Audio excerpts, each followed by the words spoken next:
täällä viimeksi oli, ei nähty kuin 1 maali, niin silti siinä vauhtia ja tapahtumia riitti. Kyllä, ja tunteitakin oli pelissä, ja niitä on varmaan myös tänään. Kabanan lavan yli kiekko pomppii, ja jälleen yritetään hakea vauhtia, kun liukas Luigi Liukkonen, mutta loistava suomalaisen torjunta. Hietaharju taklataan irti kiekosta viivalla vastassa Heikkinen lähettää kiekkoa maalille. Siinä hyvä ohjaus, ja maali Hakomäellä edessä, mutta Hakomäki ei onnistu ensimmäistä maalia täällä kotona tekemään. Sieltä viivalta lähdetään. Hietaharju taistelee siellä Liukkosta vastaan. Flink vastaan Pernaa, ja apuun tulee Dickinson viivalle Lindströmille. Lindström lähettää kiekkoa maalille, ja jostain kummasta kiekko pomppii ohi suomalaisen, ja näin 9.24, ja KK siirtyy 0-1 johtoon. Koivisto lähettää viivalle, erittäin hyvä ohjaus ohjaajana siinä Tuomas Takala. Selvästi, niin silti KK hallitsi tota eka erää hienokseltaan. Kyllä näin oli, ja siitä osoituksena tietysti KK:n tekemä maali, kun Sport pomputtaa kiekkoa sinne Härmälle. Melan ja Pernaa ajelee Dickinsonin hienosti. Koivistollakin pitkä vaihto alla. Painaa vaihtoon, kun Suompää pääsee laukomaan. Kun vuorossa KK ja Huilla laukoo, ja hiukan helposti 0-2. Kiekko ohi suomalaisen. Ja näin. Siivonen toisella laittaa Samuli Kivimäelle. Kivimäki mielipaikassaan lataa terävästi, ja Härmä torjuu. Onneksemme kiekko ei maaliin asti lirvahtanut. Tuonne Kuuluvainen tulee ja ottaa jälleen kuin namu siitä lapselta. Sportin pelaajat turhankin rauhallisesti siinä katselevat tilannetta. Jälleen ampuu Kuuluvainen, ja nyt siellä on jo tyhjä maali. Öber laukoo, ja suomalainen kestää. Nyt pitäisi päästä laukomaan. Maski ja Härmän eteen laukassa, mutta kiekko jää siihen pomppimaan. Ja näin ei onnistu Salmu Kivimäki harhautus, mutta kiekko hiukan karkaa. Kiekko aina Härmälle asti. Ja eikä pääse irti millään nyt Suompää Salmulle. Salmu pääsee laukomaan ja laukoo hyvin, ja jäähy tulossa alueelle. Jättää Jämsälle. Jämsä kiertää siihen maalille ja syöttää Suompää Salmulle. Salmu viivalla. Katsotaan pääsee Salmu ampuu. Syöttää Kivimäelle. Kivimäen hyvä veto. Kiekko jää pelattavaksi. Kiekko pelataan Jämsälle. Kiekon alueella Immonen laukoo, ja Härmä torjuu. Ja Heikkinen kiekon perään. Heikkinen jättää Josh Brudenille.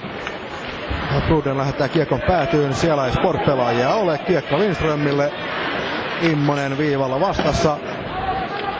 Heikkinen painaa sinne Öberin perään, nappaa kiekon Bruden apuun. Kiekko Jaatiselle. Jaatinen lähtee kiekon viivalle. Kiekko Immoselle. Immonen laukoo, ja Härmä torjuu. Rautee Sihvonen.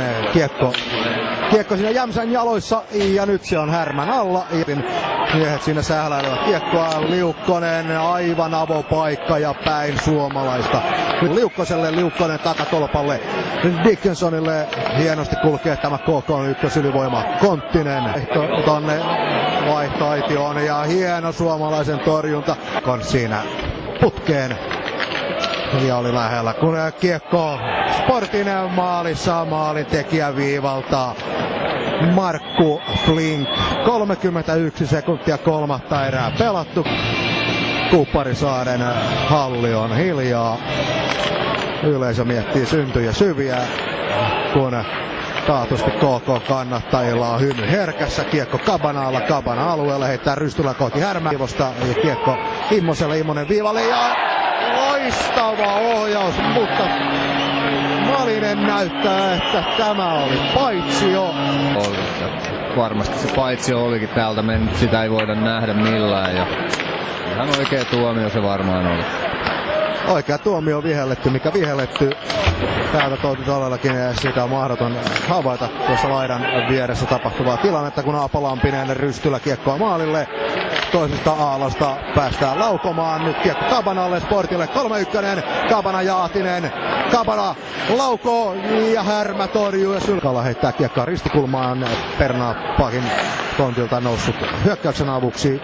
Immonen pitää kiekon viivalla, lähettää sen maalille, ja nyt maalille, ja maali! 6 1.52 Immosen kuti pomppaa Sportin pelaajan releistä ohi Härmänen ja nopeasti poimit sieltä monesko ylivoima tänään Sportilla on kiekko Erholtsilla viivalla Pernaa laukoo Härmä ja kiekko avopaikassa ja Pernaa saa kiekon uudelleen viivalle. Erholz, pääseekö Erholz laukomaan, ottaa pari askel sisään, laukoo tolpan kautta ohi. Erholz uudelleen, Pernaa laukoo ja laukoo kiekon maaliin! 8.51 Jussi Pernaa ja 2-3. Joo, nyt se onnistui ja hieno maali tulikin ja 5 sekuntia. Sport pääsee heti alueelle, kiekko Jaatiselle, Jaatinen Brodenille ja kiekko ilmeisesti tolppaan vai onnistuuko Härmäsen torjumaan joka tapauksessa? Pääseekö siitä kiekko suomalaiselle ja suomalainen onnistutaan. Takala häviää aloitukseen. Kukas muu kuin Rauteisen voittaa kuitenkin kiekko Sportille. Koivisto, Suompää Erholz, Suompää katselee, ei ole oikein syöttöpaikkaa, joutuu syöttämään Takalalle. Suompää keskelle ja siitä pääsee Koivisto laakaisemaan ja kiekko pomppii maaliin! 17.09 Tuomas Takala ilmeisesti maalintekijänä ja Sport tulee tasoihin 3-3. näin se kääntyy. Siinä oli kyllä ylivoimaa tänään, mikä ei ole kulkenut, ei sitten millään ja nyt kerrankin pomppii. Muutama hiukan erikoinenkin maali, mutta ei silloin uudelleen. Lähtee nostamaan Sportin hyökkäystä. Tulee aina sisään asti Brodenille. Broden lähettää maalille ja kiekko päätöstä. Ja näin! Kiekko maaliin! Nyt 51 jatkoerään pelaavan. Kun Sport tulee 3 maalin takaa ensin jatkoerään ja lopulta voittaa koko ottelun. Ottaa 2 pistettä ja täällä katsomaan repeä, halli repeä. Täällä on valtava meteli ja tunnelma on aivan loistava. No, kyllä toi Tälskäi Kivio ja tossa ekan hyvä veto tolppaa ja siitä Sportin hyökkäys ja voittomaali tähän peliin. Näin sanotaan. Sääli on sairautta. Näissä peleissä pelataan pisteistä. Ja tällä kertaa pisteet jäävät tänne Vaasaan. Tai 2 pistettä toki. KK nappaa täältä pisteenä mukaansa Kouvolaan. Toivotamme tässä vaiheessa kaikille Kouvolan katsojille oikein mukavaa loppuiltaa ja kiitoksia, että viihdytte tämän meidän mediatiimin striimilähetyksen parissa. Toivotamme myös KK:n kaikille pelaajille ja huoltajille ja toimitsijoille kaikille mukavaa ja turvallista kotia.